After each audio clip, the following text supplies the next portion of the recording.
ერთ-ერთი მიზეზი, რის გამოც ჩვენ ცხოვრებაში ძალიან ხშირად არაფერი იცვლება, არის ის, რომ არ იცვლება ჩვენი აზროვნება. ვფიქრობთ ერთსა და იმავე რაღაცებზე ვცხოვრობთ, ერთი და იმავე კომპლექსებით, შიშებით და ველოდებით სხვანაირ შედეგს, რაც რა თქმა უნდა პარადოქსია, რადგან შეუძლებელია გამუდმებით ერთსა და იმავე წრეზე დადიოდე და ელოდე, რომ სხვა ადგილას აღმოჩნდები. ახალ ადგილას რომ მიხვიდე, ძველი გზიდან უნდა გადაუხვიო.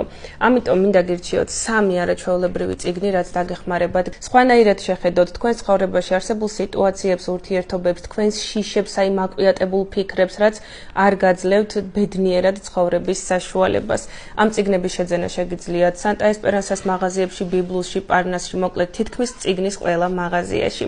პირველი წიგნი არის ფრიც რიმანის შიშის ძირითადი ფორმები, ეს არის წიგნი ურთიერთობებზე და იმ შიშებზე დააკვიატებულ აზრებზე, რაც ძალიან ხშირად გვიჩნდება ხოლმე ადამიანებთან ურთიერთობისას. მოკლედ ეს ის წიგნია, რომელიც აუცილებლად უნდა წაიკითხოთ, თუ ურთიერთობები თქვენი სუსტი მხარეა.